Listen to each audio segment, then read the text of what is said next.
بسم الله الرحمن الرحیم. درود و سلام خدمت شما بینندگان اهل دانش و معرفت. به شبکه پندنامه خوش آمدید. ما رسیدیم به یک حکایت شیرین و یک داستان عبرت آموز از کتاب شریفی گلستانی سعدی شیرازی و امروز هم مهمانی یک داستان از سعدی شیرازی هستیم. سعدی می فرماید یکی از وزرا معزول شد، به حلقه درویشان آمد. یک وزیری پادشاه که مدتی بود کار میکرد و بسیار خردمند بود، پادشاه او را از کار بیکار کرد. این وزیر به حلقه درویشان آمد. درویشان کسانی بودند که اهل دنیا و مال دنیا را ملامت میکردند و در پی خودسازی و خودشناسی بودند.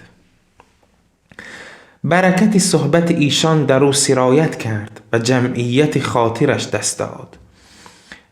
کمی که با درویشان بود، از برکت صحبت با کسانی که اهل معرفت هستند، او نیز انسان حکیم شد.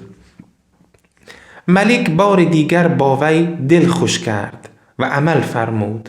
قبول نکرد و گفت معزولی به نزد خردمندان تا به مشغولی. پادشاه بار دیگر به وزیر گفت که ای وزیر، بیا در دولت مشغول کار باش، به مردم خدمت کن، در کنار من باش، تو خردمندی. وزیر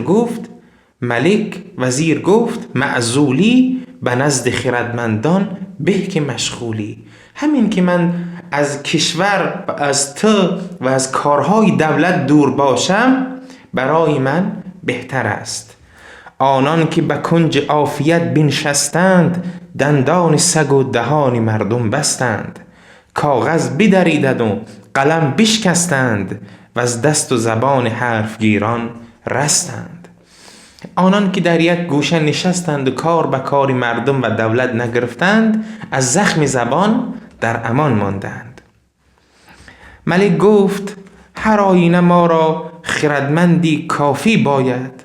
من به یک خردمند و یک انسان لایق مثل تو لازم دارم، نیاز دارم که تدبیر مملکت را بشاید، که در کار مملکت به من کمک کند.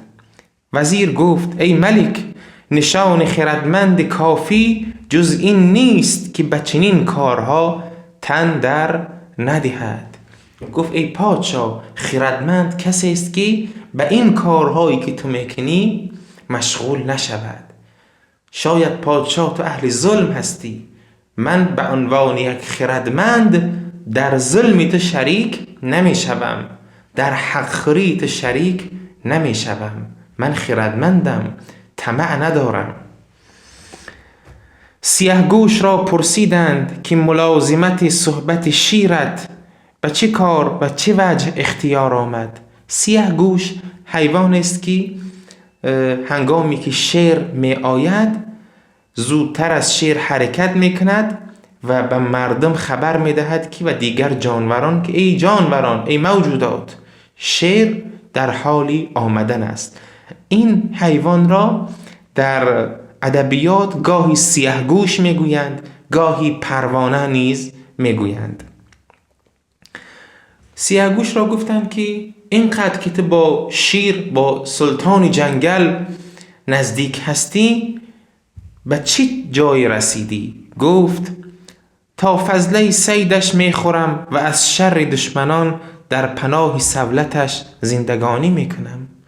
گفت پسمانده خوراک شیر را میخورم و در پناه شیر از امنیت خاطر و امنیت جانی دارم.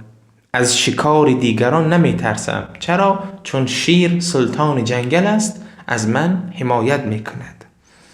گفتند اکنون که به ظل حمایتش در آمدی و به شکر نعمتش اقرار کردی، چرا نزدیکتر نیایی تا به حلقه خاصانت درآرد و از بندگان مخلصت شمارد؟ گفت حالا که نزدیک شیر شدی، چرا نزدیکتر نمی شوی تا از خاصان و از دوستان نزدیکی سلطان و رئیس جنگل باشی؟ گفت از بچه او همچنان ایمن نیستم. از حمله شیر ایمن نیستم. شاه است، گاهی با یک حرف خوب حالش خوب می شود، گاهی با یک حرف بد خشمگین می شود، گاهی با یک حرف زشت خرسند می شود، گاهی با یک حرف خوب ناشاد و خشمگین می شود. بهتر است که نزدیک او نشوم. اگر 100 سال گبر آتش فروزد، چو یک دم اندرو افتد بسوزد. گبر زرتشت های آتش پرست را میگویند. اگر کسی که زرتشت است 100 سال هم آتش را پرستش کند، اگر در درون آتش افتد، آتش نمیگوید که تو 100 سال مرا پرستش کردی پس من تو را نمیسوزانم. آتش او را خواهد سوزاند.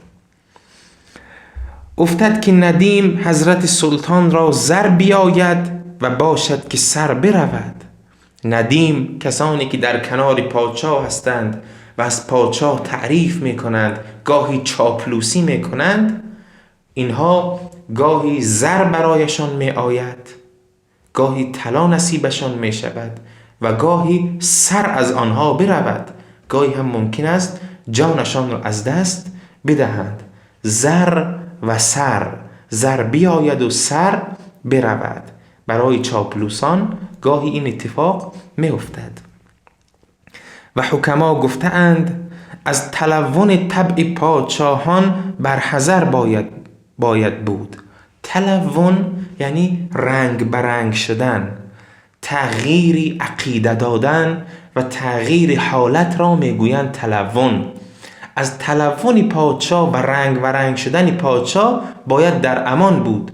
پادشاه به سلامی برنجند، گاهی او را سلام میکنی ناراحت میشود و وقتی به دشنامی خلعت دهند، گاهی یک دشنام میکنی به تو هدیه میدهند. و آوردند که ظرافت بسیار هنر ندیمان است و عیب حکیمان. ظرافت به معنای دقت، به معنای زیبایی هست، اما در اینجا ظرافت به معنای مزاح و چاپلوسی است. میگوید که ظرافت زیاد و چاپلوسی و مزاح زیاد هنر ندیمان است و برای انسان حکیم عیب است.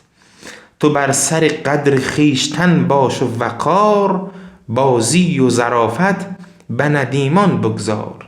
تو که حکیم هستی چاپلوس نباش، احترام خود را داشته باش، عزت خود را داشته باش، بزرگی و کرامت خودت را داشته باش. بگذار ندیمان و چاپلوسان باشند که اهلی مزاح و چاپلوسی هستند. این حکایت بسیار شیرین بود و پر از نکته‌های بلند و حکمت آمیز. و السلام علیکم و رحمت الله و برکاته.